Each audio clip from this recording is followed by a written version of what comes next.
صلو علیہ وسلم تسلیما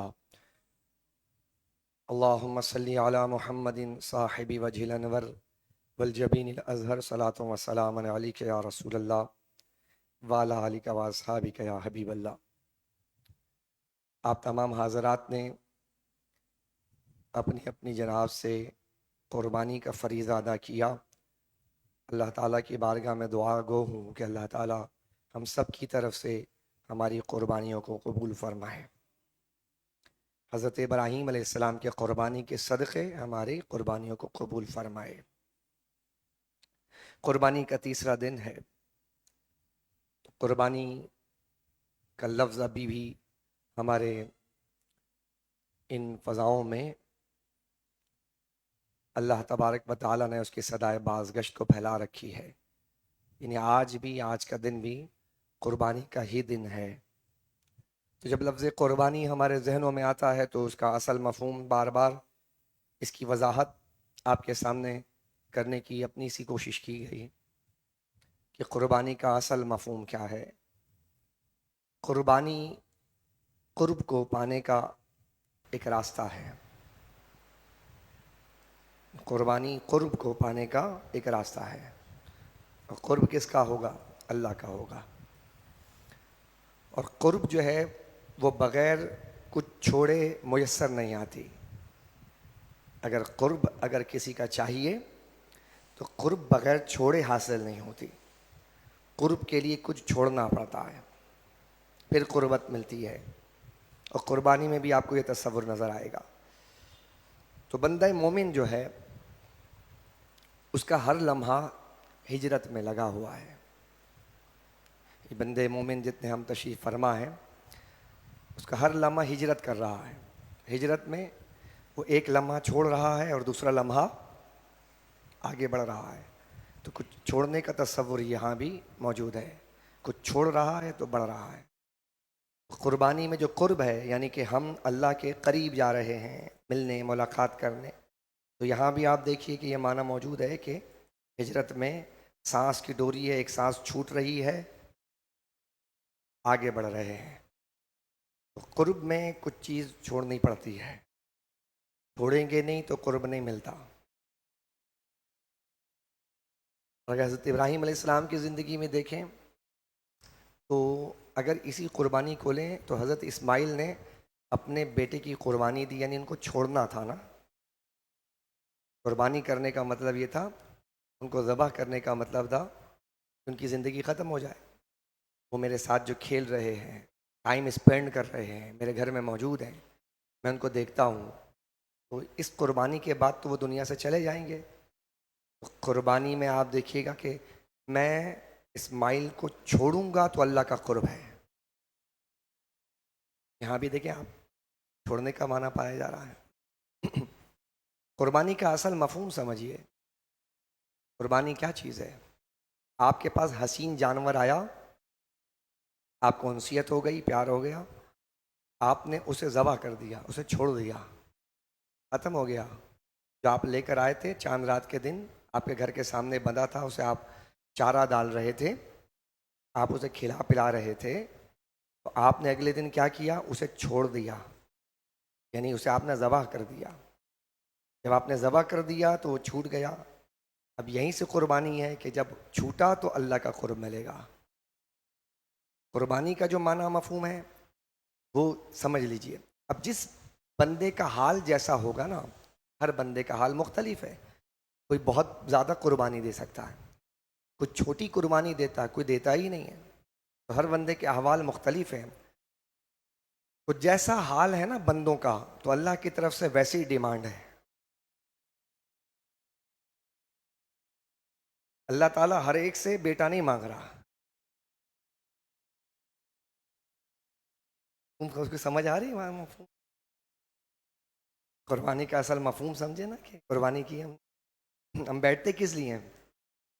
یہاں جمعے میں بیٹھنے کا مقصد یہی تو ہوتا ہے کہ پردے ہٹ جائیں۔ پردے ہیں نا ہمارے سامنے، وہ پردے ہٹ جائیں اور سمجھیں، حقیقت کو سمجھیں۔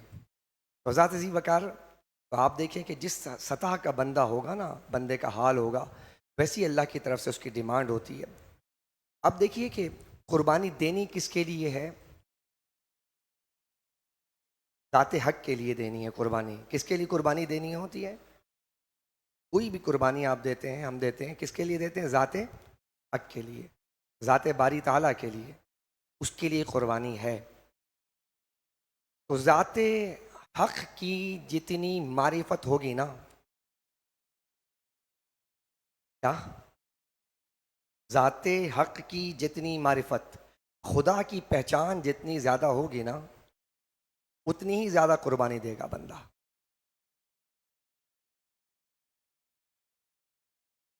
اور جس کو ذات باری تعالیٰ کا کی معرفت ہی نہیں ہوگی تو وہ قربانی. اب جو دنیا کے اندر آپ نے دیکھا ہوگا، لوگ ایسے بھی جو اپنے آپ کو مسلمان کہتے ہیں، وہ قربانی کرنے سے دریغ کرتے ہیں، قربانی دینے سے دریغ کرتے ہیں. وہاں مسئلہ ان کا نہیں ہے، مسئلہ ہے معرفت الہی کا. اسے خدا کی معرفت ہی نہیں ہے. جب بندے کو خدا کی معرفت مل جاتی ہے تو وہ اپنی جان بھی دیتا ہے ابراہیم علیہ السلام جیسے، اور اپنا مال بھی دیتا ہے، اور جب بیٹا مانگتا ہے خدا تو اسے بھی قربان کر دیتا ہے. معرفت الہی، اسے حاصل کرنے کی کوشش کرنی چاہیے. جتنا یقین اللہ کا ہمارا بولیے نا بڑھے گا، اتنی ہی قربانی کا جذبہ بڑھے گا. اور جتنا اللہ پر ایمان کمزور ہوگا تو قربانی نہیں دیں گے پھر ہم، ورنہ قربانی کی حقیقت سمجھیں گے ہم. تو حضرت ابراہیم علیہ الصلاۃ والسلام کی زندگی میں آپ کو جو نظر آئے گا، جو اللہ نے اپریشیٹ کیا، اللہ تعالیٰ نے حضرت ابراہیم کی قربانی کو اپریشیٹ کیا، اظہار کیا، اسے سراہا. ابراہیم تم نے قربانی دی ہے. تو جو اپریسیشن ہے نا اس قربانی کی، جو قرآن کریم میں اللہ نے بیان کیا ہے، اس مقام کو دیکھیے. میں نے عید الاضحیٰ کے موقع پر بھی اس کا ذکر کیا تھا برسبیل تذکرہ. تو آپ نے دیکھا ہوگا کہ وہاں پر بھی وہ جو آیت کریمہ تھی کہ باپ اور بیٹا تو کچھ نہیں بولا، باپ اور بیٹے وہ نہیں بولے، خاموش تھے، قربانی دے رہے تھے. اور دونوں بڑے خاموشی سے دے رہے تھے، شکوہ بھی نہیں تھا، کوئی وہاں پر گھبراہٹ بھی نہیں تھی. وہاں اللہ کے حکم سے نافرمانی کا تصور بھی نہیں تھا، کچھ بھی نہیں تھا نا وہاں پہ. دونوں باپ بیٹے قربانی دے رہے. جب دونوں نہیں بولے تو پھر رب بولا. جب وہ دونوں نہیں بولے تو کون بولا؟ بولے یہ قرآن نے کہا وَنَادَيْنَاهُ. یہ جو آواز ہم نے آواز دی، کس نے آواز دی؟ ہم نے کہا. جب دونوں بول ہی نہیں رہے دیا ہے. لوگ تو حقیقی زندگی میں چیزیں پوری نہیں کر رہے.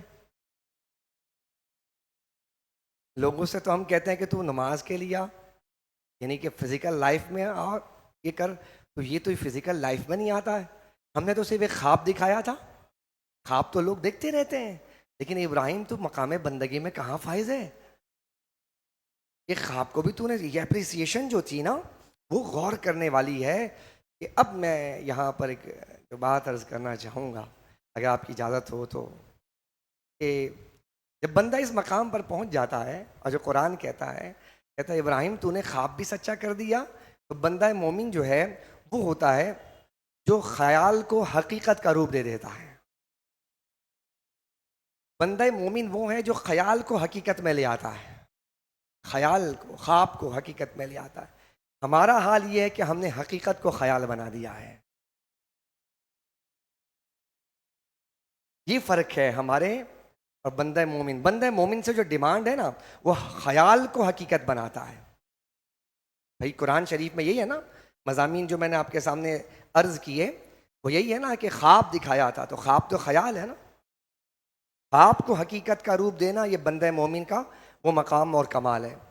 تو ہم آج جو دور زوال کا شکار ہیں اس کی حقیقی وجہ یہ ہے کہ ہم تو خواب اور خیال کو حقیقت کا روپ تو دیں بہت دور کی بات، ہم نے حقیقت کو خیال بنا دیا ہے. اسی لیے آج کیا ہے کہ ہماری بہت بھاری تعداد ہونے کے باوجود ذلیل و رسوا ہے، جو حقیقی دنیا میں بھی نہیں ہے. خواب کی دنیا تو بہت دور کی ہے کہ اللہ کیا ہمیں کوئی خواب دکھائے تو ہم کوئی کام کر لیں. یہاں تو اللہ کانوں میں آواز دے رہا ہے، دلوا رہا ہے، آؤ فلاح کی طرف، آؤ نماز کی طرف، نماز نیند سے بہتر ہے. یہ سب وہ کہہ رہا ہے نا. کہاں ہے تم قربانی دینے والوں؟ کہاں ہو تم قربانی دینے کے بعد بس قربانی تو اب اصل شروع ہوئی ہے آپ کی. قربانی دینے والوں، قربانی تو اب تم وقت کی قربانی دو، نیند کی قربانی دو، اب دو نا قربانی. قربانی کا تو اب وقت آیا ہے کہ جس رب کے لیے تم نے جانور ذبح کیا ہے وہی رب تو تم سے وقت کی قربانی بھی مانگ رہا ہے، نیند کی قربانی بھی مانگ رہا ہے. تو یہ جو قربانی ہے، نماز ہے، تراویح ہے، رمضان ہے، یہ سب آتے ہیں ہمیں یہ بتانے کے لیے کہ تم دوبارہ سے ریچارج ہو جاؤ، اس کے بعد پھر عمل کرو. تم کیا کرتے ہو؟ تم پھر سست ہو جاتے ہو. بجائے آگے بڑھنے کے، چارج کے بعد بیٹری چارج ہو جائے موبائل تو اس کی جو ہے پرفارمنس بڑھ جاتی ہے. یا تم تو موبائل جیسے بھی نہیں بنے، تمہارے ہاتھ میں جو موبائل ہے تم اس جیسے بھی نہیں بنے کہ تمہیں ریچارج کرنے کے بعد بھی تم چارج نہیں ہو. تم چارج ہونے کے بعد بھی تم ریچارج ہونے کے باوجود تمہارا حال یہ ہے کہ تمہاری پرفارمنس نہیں بڑھتی ہے.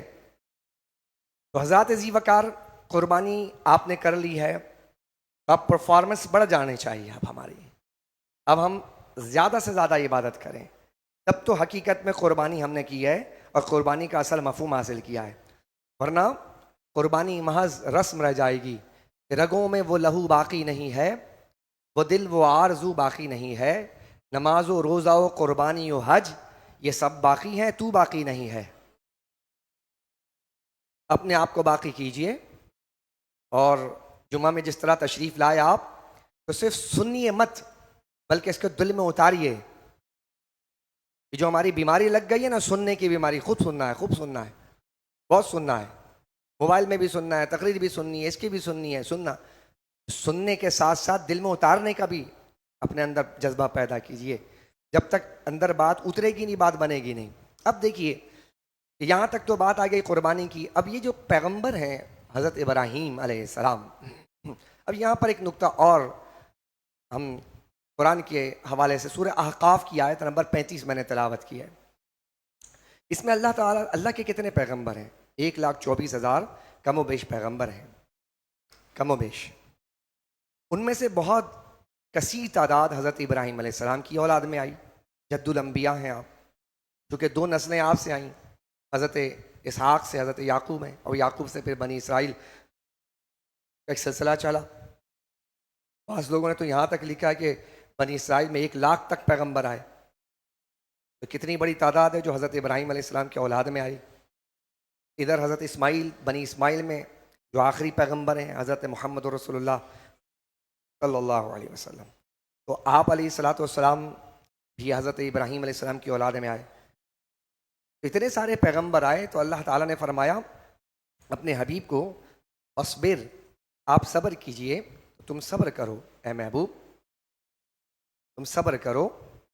کما صبر اولو العزم من الرسل، ایسا صبر کیجئے جیسا ہمت والے رسولوں نے صبر کیا. اب قرآن کیا کہتا ہے؟ ہمت والے رسولوں نے، آپ صبر کیجئے. کیسا صبر؟ جیسا ہمت والے. اب جملہ سمجھ رہے ہیں؟ ہمت والے. یہ جو نماز، روزہ، زکوٰۃ، حج، یہ ہمت والوں کا کام ہے، نہ مردوں کا کام نہیں ہے. ہاں، جس میں ہمت ہی نہیں ہوگی وہ کیا نماز پڑھے گا؟ اس لیے ہمت چاہیے، عزم چاہیے. جو عزم نہیں کرے گا وہ کیا پڑھے گا؟ وہ کیا اللہ کے ہاں حضور قربانی پہ. یعنی قربانی، پھر آپ دیکھیے اسماعیل علیہ السلام کہ یہ ہمت کتنی چاہیے اپنے بیٹے کے حلق پر چھری پھیرنے کے لیے. ہمت چاہیے، ہمت. تو اللہ تعالیٰ فرماتا ہے کہ 1,24,000 پیغمبر ہم نے بھیجے، ان میں سے کچھ پیغمبر ایسے ہیں جو اولو العزم ہیں. یہ قرآن کہہ رہا ہے، سورہ احقاف آیت نمبر 35. قرآن کریم کا یہ مضمون آپ کے سامنے رکھنے کی سعادت حاصل کر رہا ہوں. تو اے اللہ، یہ کیا ہیں؟ یہ کون ہیں وہ رسول کے جنہیں تو اپنے محبوب سے کہہ رہا ہے کہ ایسی ہمت پیدا کیجیے، ایسا صبر کیجیے جیسے ہمت والے رسولوں نے صبر کیا ہے. تو احادیث طیبہ اٹھا کر دیکھیں تو اللہ تعالیٰ کے ویسے تو سارے کے سارے پیغمبر ہمت والے ہیں، اور انہوں نے اللہ تعالیٰ کے راستے میں جو تکالیف آئیں اس پر صبر کرنے کا شاندار مظاہرہ کیا ہے. کوئی پیغمبر بھی ایسا نہیں کہ جس نے کوئی کمی چھوڑی ہو. کوئی پیغمبر ایسا نہیں ہے کہ جس نے اللہ کے راستے میں آنے والے تکالیف پر صبر کا شاندار مظاہرہ نہ کیا ہو. ایسا کوئی پیغمبر نہیں گزرا. لیکن ان پیغمبروں میں 5 ایسے ہیں جو ان سب میں ہمت میں سب سے زیادہ ہیں. کتنے ہیں؟ 5 ہیں. اب دیکھیے کہ کیسے سارٹ آؤٹ ہو رہا ہے، کیسے نکالا جاتا ہے، کیسے تقسیم ہوتی ہے. ان پیغمبروں میں 1,24,000 میں سے اللہ نے 5 کو ذکر کیا، اور 5 کی تعلیمات، ان کی آئیڈیل پرسنالٹی کو پورے قرآن میں اور امت کے سامنے رکھا کہ تم 1,24,000 پیغمبر کو کہاں اسٹڈی کرو گے. چلو یہ 5 کو کرو. بتائیے اس میں آسانی ہے یا نقصان ہے؟ آپ سے کہا جاتا ہے 1,24,000 پیغمبروں کو پڑھو اور ویسی تعلیمات پر عمل کرو، کیا ہوتا؟ آزمائش بڑھ جاتی نا. لیکن اس میں سے اللہ نے 5 پیغمبر، ان کا تذکرہ فرمایا. کون کون؟ ہمارے آقا علیہ الصلوۃ والسلام، حضرت ابراہیم علیہ السلام. کتنے ہو گئے؟ حضرت موسیٰ علیہ السلام. کتنے ہو گئے؟ حضرت عیسیٰ علیہ السلام. کتنے ہو گئے؟ حضرت نوح علیہ السلام.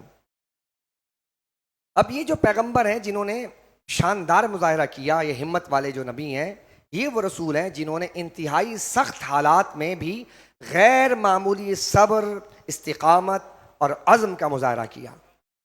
غیر معمولی اظہار کیا، معمولی اظہار نہیں کیا. غیر معمولی کا مطلب سمجھتے ہیں نا؟ غیر معمولی کہ عام طور پہ تصور نہیں ہوگا. ان میں سے ابھی قربانی کے چونکہ ایام ہیں، اس لیے اس بات کو سمجھنا آسان ہے کہ غیر معمولی صبر کا مظاہرہ کرنا، استقامت کا مظاہرہ کرنا کہ عام حالات میں نہیں ہو سکتا. تو حضرت ابراہیم کی زندگی کو دیکھیں، اپنے بیٹے کے گلے پر چھری کوئی پھیر نہیں سکتا. تو یہ غیر معمولی کام تھا. یہ کام عام نہیں تھا. عام کام اگر ہوتا تو عام کام تو ہم تو اپنے پیارے جانور کو اوپر قربانی پھیرتے ہیں. اگر سال بھر آپ پال لیں نا گھر پہ، اس کے بعد آنسو بہ رہے ہوتے ہیں، جدا کرنے کو دل نہیں کرتا. صفے ماتم بچ جاتی گھر میں، جانور سے اتنا محبت. اور جو ہمارا لخت جگر ہو، ہمارا نور نظر ہو، ہمارا پیارا ہو، اس پر اس کے گلے پر چھری پھیرنا کوئی عام بات ہے؟ غیر معمولی کام. ذات ذی وقار.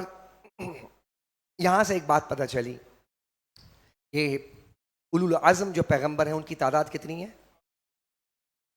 یہ کائنات کے اندر یہ جو 5 کا ہنسا ہے، کیونکہ ہمارے جو سامعین ہیں ان میں سے زیادہ تر اسٹوڈنٹس بھی ہوتے ہیں، نوجوان زیادہ ہوتے ہیں، انٹلیکچوئل طبقہ ہمارا زیادہ ہوتا ہے. تو ہماری کوشش ہوتی ہے کہ ہم کچھ لاجکس اور کچھ جو ایکسپیریمنٹس ہیں، حقائق ہیں زمینی، اس کو سامنے رکھیں تاکہ آپ کو زیادہ سے زیادہ سمجھ آئے اسلام کی حقانیت. اور قرآن بھی آپ کے سامنے رکھتے ہیں، ہم احادیث بھی سامنے رکھتے ہیں. اب دیکھیے نمبرز جو ہے، نمبرز یہ ایک خاص ٹاپک ہے اسلام کا. اسلام نمبرز کے ساتھ چلتا ہے. اب یہ جو 5 کا ٹاپک ہے نا، 5 کا پہلے ہم نے ذکر کیا تھا کہ اللہ تعالیٰ نے جو ہے مختلف قسم کے جو ہے نمبرز بکھیر دیے ہیں، عبادات میں بھی بکھیر دیے ہیں. اس کی عبادت تو ہے، وہ چاہے تو فجر کی نماز میں 4، پھر ظہر میں اس نے 12 کر دیں، یہ سب ایکول رکھتا، برابر رکھتا تو اس میں کوئی حرج نہیں تھا، آسانی تھی. لیکن وہاں پر بھی ہم نے آپ کے سامنے یہ رکھا کہ اس میں بھی اللہ کی حکمت یہ ہے، حکمت بالغہ. اللہ تعالیٰ ہمیں روبوٹ نہیں بنانا چاہتا، اللہ تعالیٰ ہمیں آٹو پہ لگانا نہیں چاہتا، تاکہ ہر لمحے تم ایک وہی بات ہے نا، ہجرت کرو، تمہارا ذہن ہجرت کرے، ڈائیورٹ ہو، حاضر رہو، دماغ تمہارا کہیں جامد نہ ہو جائے، ساکت نہ ہو جائے. جامد ہو جاؤ گے تو پھر تعفن ہوگا، پھر تمہارے دماغ کے اندر خلل واقع ہو جائے گا. ہر وقت دماغ کو استعمال کرو، وغیرہ وغیرہ. یہ باتیں بتا دی گئیں. آج ہم 5 پر دیکھتے ہیں. اسلام نے 5 کو بڑا، اب یہاں پہ بات چونکہ 5 کی آئی تو آپ دیکھیں گے کہ 5 کے حوالے سے کہ اسلام کے ارکان کتنے ہیں. دیکھیے آپ اس نمبرز کو ذرا دیکھیں. آپ یہ کس کی طرف سے؟ اللہ کی طرف سے آتا ہے. نماز کتنی ہے فرض؟ جی 5. اب آپ دیکھیں کہ اس میں آپ جو اچھا اسی طرح وضو جب آپ بناتے ہیں تو وضو میں اعضاء کتنے ہیں؟ 5 ہیں. وضو میں آپ جب اعضاء دھوتے ہیں نا، وہ 5 اعضاء ہیں. اسی طرح بڑے اہم نکات ہیں. اچھا اگر آپ نیچر میں دیکھیں گے، نیچر میں اگر عبادات سے ذرا بالا ہو کر دیکھیں نیچر میں، تو آپ کو نیچر کے اندر بھی چیزیں نظر آئیں گی. آپ اپنے اوپر دیکھیے گا، آپ کی انگلیاں کتنی ہیں؟ دیکھ رہے ہیں آپ پاؤں کی انگلیاں بھی 5 یہ قدرت نے بنائی ہے نا. اور آپ کے جو سینسز ہیں، حواس جسے آپ کہتے ہیں، وہ کتنے ہیں؟ 5 سینسز کہتے ہیں آپ. 6 سینس تو ایک علیحدہ چیز ہے نا، میرے وہ تو ہر ایک کو تو عطا بھی نہیں ہوتی ہے. 5 تو سب کے پاس ہیں. اب 5 سینس اللہ نے نیچر کے اندر دیکھیں کہ 5 انگلیاں، یہ قدرت کا دیکھیں آپ، نظام دیکھیں آپ. 5 سینسز جو اللہ تبارک و تعالیٰ نے ہمیں دیے ہیں: دیکھنا، سونگنا، چکھنا.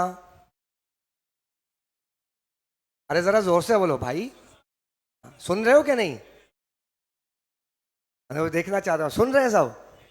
یہ سننا، اور اس کے بعد یہ ٹچ کرنا، یہ سینس ہے. تو 5 اگر سینس کو آپ دیکھیں تو آپ کو یہ بھی نظر. اور مزے کی بات یہ ہے کہ جب 5 کے ہندسے پہ غور کرتے ہیں تو جو پہلی اللہ نے وحی نازل فرمائی، اس میں بھی اللہ نے کتنی آیات، کتنی آیت بھیجی؟ 5 آیت بھیجی. 6 بھی بھیج سکتا تھا. جب سورہ فاتحہ میں 7 آیت ہیں، سب مسانی کہا، تو یہاں پر 5 کیوں؟ یعنی اس کا بھی ذکر آگے کر دیتے ہیں کہ 5 کیوں اللہ 5 جب یہاں پہ بیان کرتا 5. اچھا، یہاں پر بھی ایک مسئلہ جو سمجھنا ہے. پڑھے لکھے لوگ ہیں، میں تو ویسے ہی آپ سے سب سے کم پڑھا لکھا ہوں.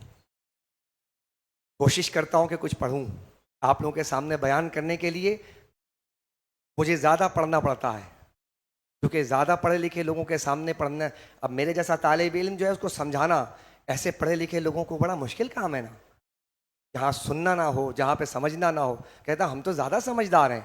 زیادہ سمجھدار کو سمجھانے کے لیے زیادہ سمجھداری چاہیے ہوتی ہے، تو کوشش کرتے ہیں.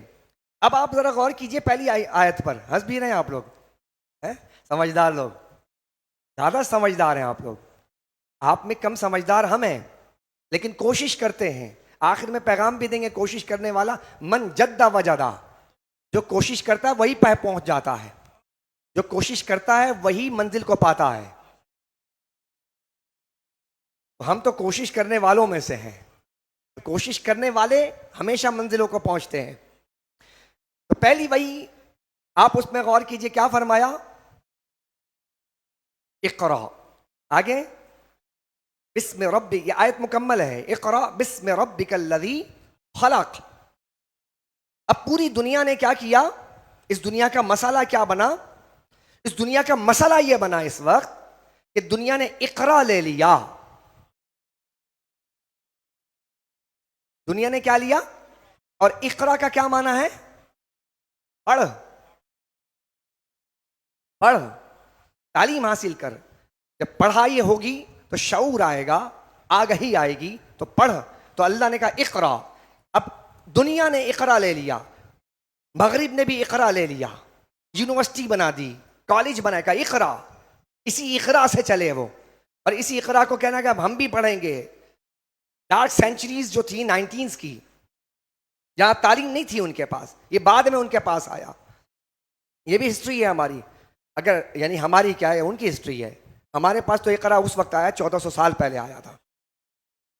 انہوں نے اقرا لیا اور اس اقرا سے کیا کیا؟ بم بنائے، میزائل بنائے، پھر بایولوجیکل ویپنز بنائے، کووڈ بنایا، دیگر چیزیں بنائیں. یہ سب بنا رہے اقرا پڑھ کر. اور جب اقرا پڑھ کر تو یہی وہیں سے مغرب سے ہجرت کرتا ہوا مشرق میں بھی آیا. تو مشرق والوں نے کہا کہ اقرا. تو ہمارے کالجوں میں بھی کہا اقرا، ہمارے یونیورسٹی نے کہا اقرا، ہمارے یہاں کے تمام اساتذہ نے کہا اقرا.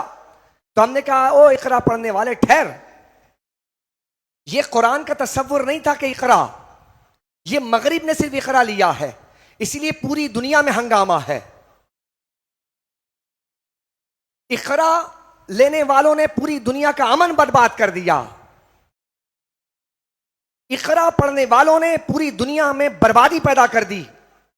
اقرا پڑھنے والوں نے جو صرف اقرا تھا، اقرا لے کر پوری دنیا کا نظام برباد کر دیا.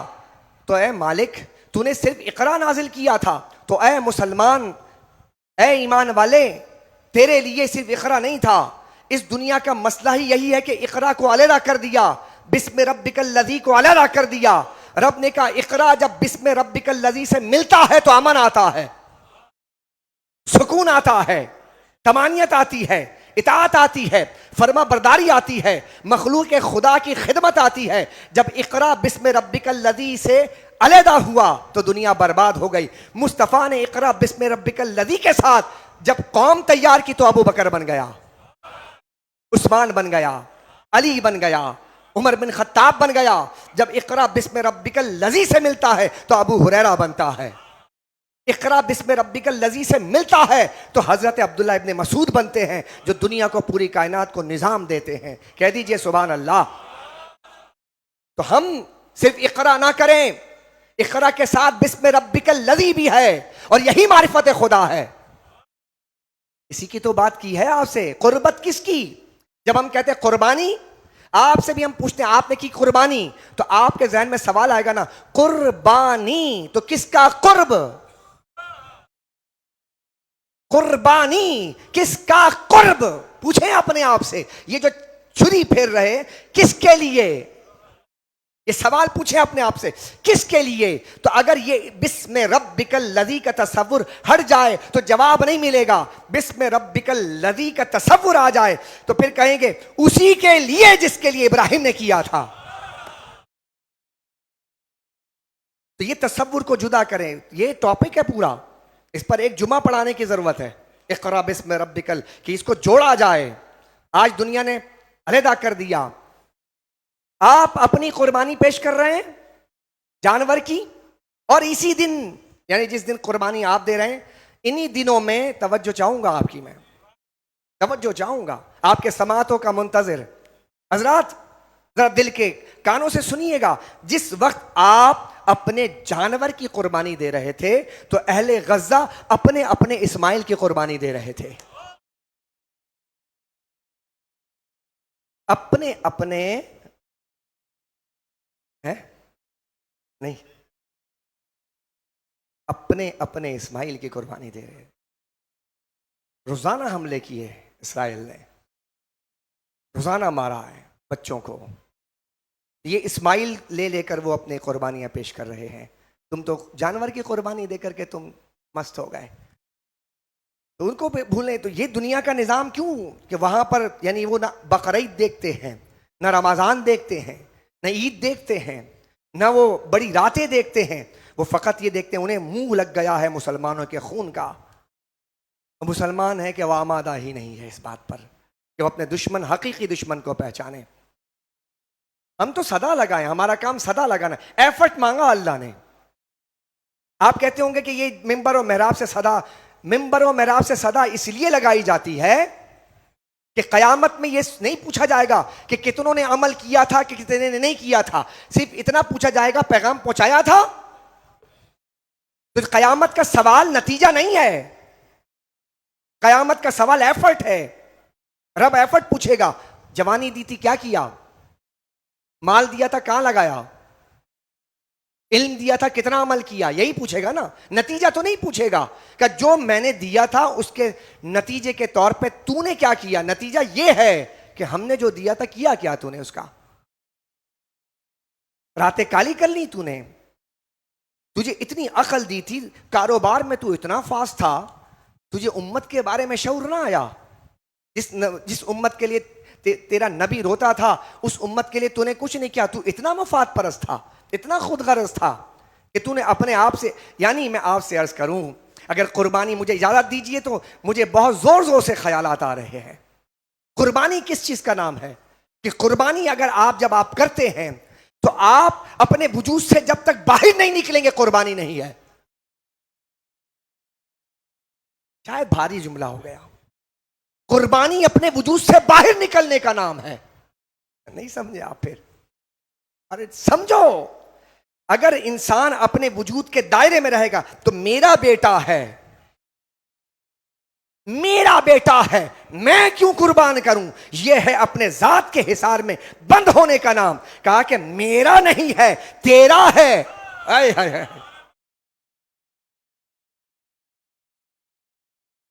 سمجھ آ رہی بات آپ کے؟ یہ میرا نہیں ہے، یہ تو میرے وجود سے جب میں نکلتا ہوں تو میرا تیرا کا جو تیرا ہے وہی میرا ہے۔ یہی ہے نا قربانی کہ اپنے وجود سے نکلیے آپ، کہ جو اپنے اپنے ذات میں جو بند ہیں نکلیں، مفادات سے نکلیں باہر، اغراض سے نکلیں باہر. جو اپنے بارے میں کہتے ہیں بیٹا یہ ہمارا مسئلہ نہیں ہے، تو تم کہتے ہو ہمارا مسئلہ نہیں ہے، یہی تو سب سے بڑا مسئلہ ہے. تو 5 کے عدد پر آپ نے غور کیا. آیت الکرسی سورہ فاتحہ پڑھتے ہیں آپ، اس میں بھی رب کے 5 نام. الحمدللہ، اللہ، رب، رحمان، رحیم، مالک. میں آیات کی طرف نہیں جا رہا، میں تو ان نکات کی طرف جا رہا ہوں کہ 5 کا عدد کتنا امپورٹنٹ، کہ اللہ نے سورہ فاتحہ میں جب نام بھی ذکر کیے تو پھر کیٹیگوریکل دیکھے ترتیب کے ساتھ، اللہ کے بعد رب، رحمان، رحیم، پھر مالک.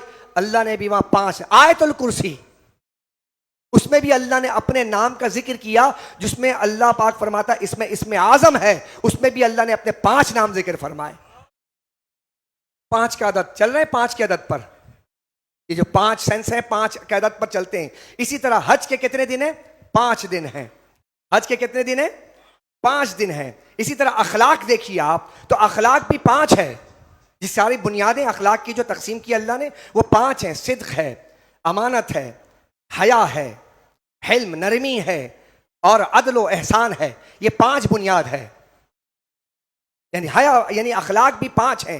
تو اللہ تبارک. اچھا پھر جب بات آتی ہے مخلوق کی نا، توجہ چاہوں گا میں اختتامی کلمات کی طرف. جب مخلوق کی بات آئی تو اللہ نے کہہ دو میں 5 دی. کتنی دی؟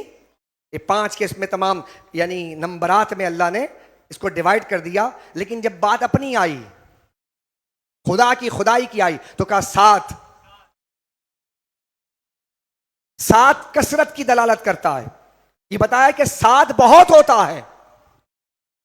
کیا کہا 7؟ تو کہا جب ہم نے نظام بنایا نا، جب ہم نے نظام بنایا کائنات کا، تو کہا 7 آسمان بنائے. نہیں آپ کی 7 زمین بنائی. جب ہم نے نظام بنایا تو کہا کہ ہم ہیں، باقی سب کم ہیں.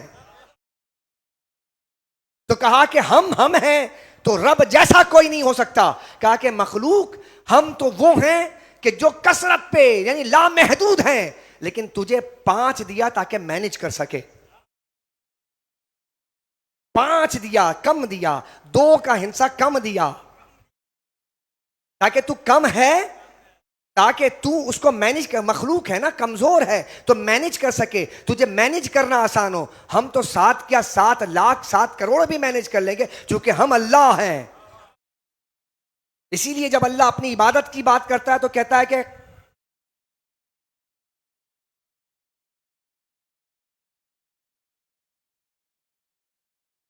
کچھ اشارے بھی 7 چکر لگا، وہاں 5 نہیں لگوایا. کہ ہماری عبادت ہے کثرت کی ساتھ ہونی چاہیے. صفا مروہ پہ صحیح ہے،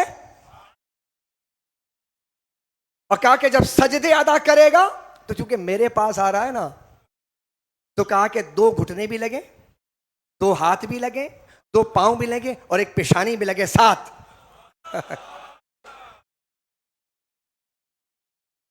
جب اپنی بات کی تو کہا 7، اور جب مخلوق کی بات کی تو کہا، بولے نا ذرا زور سے، 5. اب یہ تو اس پہ تو بہت بات، لیکن سمجھ آ گئی بات. تو اللہ نے کہا کہ تم چونکہ مخلوق ہو اس لیے کم کافی ہے، اتنا ہی کر لو. اب یہی ابراہیم جو اولو العزم ہیں، توجہ چاہوں گا میں، اب آپ کی محبت کمال تک پہنچنا ہے. اب آپ سمجھیے گا اولو العزم کون ہے. 5 پیغمبر کون کون سے، ذرا نام لیجئے گا ذرا بلندہ. آپ بھی تھوڑا ذمہ داری نبھایا کیجئے. بولیے. حضرت محمد عربی صلی اللہ علیہ وسلم، حضرت ابراہیم علیہ السلام، حضرت موسیٰ علیہ السلام، حضرت عیسیٰ علیہ السلام، حضرت نوح علیہ السلام. اب ان 5 میں کون ہے ابراہیم؟ کیونکہ ابراہیم کا تذکرہ ہے. ابراہیم ایک پتھر پر کھڑا ہے، توجہ ہے یا نہیں ہے؟ ابراہیم ایک پتھر پر کھڑا ہے، توجہ رکھیے گا. ابراہیم ایک پتھر پر کھڑا ہے، اور پتھر پر کھڑے ہو کے کعبے کی تعمیر کر رہا ہے. اب پیغمبر ہے اولو العزم. اب ایک ٹھہرے ذرا، اب ان 5 میں سب سے افضل کون ہے؟ تلک الرسل فضلنا بعضهم على بعض منهم من کلم اللہ ورفع بعضهم درجات. قرآن کہتا ہے کہ ان میں سے بعض وہ ہیں، فضیلت تو دی ہے، 5 کو فضیلت دے دی، اس کے بعد کہا بعض سے ہم نے کلام کیا موسیٰ، عباس کو سب پہ درجہ بلند کر دیا محمد مصطفیٰ. اب ان میں بھی اوپر چلے گئے. اب اس نقطے کو ذہن نشین فرما لیجئے کہ جب 5 میں ایک وہ ہے کہ جیسا کوئی بھی نہیں. محمد ہمارے، محمد ہمارے، محمد ہمارے، محمد ہمارے. تو جب لگاتے ہیں یہ نعرہ یہ ایمان والے محمد ہمارے، تو جب ہمارے محمد بڑی شان والے، ان میں سب میں محمد صلی اللہ علیہ وسلم بڑی شان والے. اب اس شان کو ذہن میں رکھیے گا اور ابراہیم علیہ السلام کی بارگاہ میں چلیے گا. ابراہیم علیہ السلام، ایک نیا نقطہ عرض کر رہا ہوں، شاید نہ سنا ہو. ابراہیم علیہ السلام پتھر پر کھڑے ہیں اور کعبے کی تعمیر کر رہے ہیں. اسی پتھر کا ذکر اللہ قرآن میں کہتا ہے وَاتَّخِذُوا مِن مَّقَامِ إِبْرَاهِيمَ مُصَلًّى. مالک پتھر پر کھڑے ہو جائیں ابراہیم تو نشانی تیری. ایک بے جان پتھر پر ابراہیم کھڑے ہو جائیں تو وہ پتھر کو اللہ کہتا ہے کعبے میں نصب کر دو اور یہاں 2 رکعت نماز پڑھو.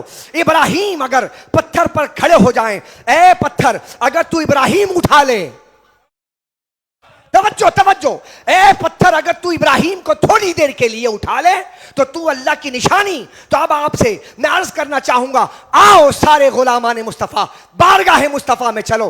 ابراہیم کو تھوڑی دیر کے لیے پتھر اٹھا لے تو پتھر اللہ کی نشانی. تو اے ابو بکر تو نے مصطفیٰ کو اٹھایا. ہائے ہائے ہائے ہائے، اللہ اکبر، اللہ اکبر. جس ابو بکر نے مصطفیٰ کو اٹھایا، جس ابو بکر پر مصطفیٰ سوار ہوا، ایک پتھر پر ابراہیم سوار ہو جائے تو پتھر اللہ کی نشانی بنتا ہے. اور جب ابراہیم سے بڑھ کر شان رکھنے والا مصطفیٰ جب وہ ابو بکر کے کاشان مبارکہ پر سوار ہوئے تو امت کا سب سے افضل ترین شخص قرار دیا جاتا ہے. سمجھ آئی ابو بکر صدیق کی شان؟ ایسے تو نہیں مانتے ہم ابو بکر صدیق کو. زیادہ ٹائم تو نہیں لگ گیا سمجھنے میں؟ سنو، اب اسی ابراہیم سے ملاقات ہوئی. اب ہم ایک پیغام لے کر جائیں. اسی ابراہیم علیہ السلام سے ملاقات، شب معراج، حضور علیہ السلام تشریف لے گئے ہیں جی.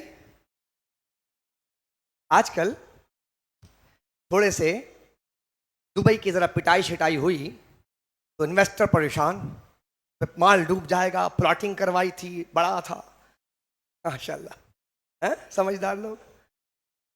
پاکستان میں ذرا سا بوم آ رہا ہے، کمرشل کھولنے والا ہے، پلاٹس وغیرہ اس پر ذرا بات ہو رہی ہے. تو پلاٹس، کمرشل، گھر، مکان، یہ سب ہر آدمی کی ضرورت ہے نا. تو حکومت نے کہا کہ قرضہ بھی دیں گے، مکان بنا لو. اب اس تصور کو بھی سامنے مکان بنانے والوں سمجھو کہ مکان کتنی ضروری چیز ہے اس دنیا میں. اچھا، ابراہیم علیہ السلام سے ملاقات ہوئی، حضرت محمد الرسول اللہ کی. اب ملاقات میں باتیں تو بہت ہوئیں لیکن ہماری اپنی باتیں اسی کی کر لیتے ہیں. کہا محمد صلی اللہ علیہ وسلم جب آپ اپنے امت کے پاس جائیے گا تو ان کو ہمارا سلام دے دیجیے گا. اولو العزم پیغمبر کا سلام آ رہا ہے یار. ہمارا سلام، آپ سب کو سلام. حضرت ابراہیم کا سلام آیا ہے. حضرت ابراہیم نے کہا جب اپنے امت سے جا کے ملاقات کیجئے گا تو جا کے سلام دے دیجئے گا. کہہ دیجئے سبحان اللہ. نہیں، ذرا زور سے کہہ دیجئے سبحان اللہ. آہا کیا شان ہے. اس امت کی شان تو دیکھو، پیغمبروں کے سلام آ رہے ہیں. تم سے کوئی کہتے ہیں فلاں سلام کہہ رہا ہے تو کیسے کہتے ہیں مجھے یاد کیا ہے؟ تو میں حضرت ابراہیم یاد کر رہے ہیں. ہمیں ابراہیم علیہ السلام یاد کر رہے ہیں. معراج کی رات ہے. کہا محمد صلی اللہ علیہ وسلم امت کو میری طرف سے سلام دیجیے گا اور انہیں جا کر بتا دیجیے گا، انہیں جا کر پلاٹوں میں گم ہونے والوں، انہیں جا کے بتا دیجیے گا کہ جنت کی مٹی جو ہے وہ بہت پاکیزہ ہے. دبئی کی نہیں، فرانس، ایران اور جنیوا، سوئٹزرلینڈ اور لندن، امریکہ، اس کی ذکر نہیں کیا چونکہ ابراہیم مقام اعلیٰ و بالا کا مسافر ہے. اس لیے بات وہاں کی کرتا کہ تو کہاں دنیا میں پھنسا ہے. نکل کا جنت کی مٹی بہت پاکیزہ ہے، بتا دیجئے گا اس قوم کو، بتا دیجئے گا کہ جنت کی مٹی بہت پاکیزہ ہے۔ تو کہا کہ اور اس میں جو بہنے والا پانی بڑا میٹھا ہے، بڑا شیریں ہے، جس نے نہیں پیا اس کو بتایا گیا تاکہ اس کی طلب بڑھ جائے۔ کہا کہ جنت کا پانی بہت میٹھا ہے اور اس کی زمین خالی ہے، اس کی زمین خالی ہے، میدان خالی ہے، تو آپ جا کے بتا دیجئے گا کہ وہاں پر پودے لگائیں، وہاں کے لیے پودے لگائیں۔ تو ابراہیم علیہ السلام نے میرے آقا سے فرمایا کہ مٹی خالی ہے، پودے تم ہی نے لگانا ہے،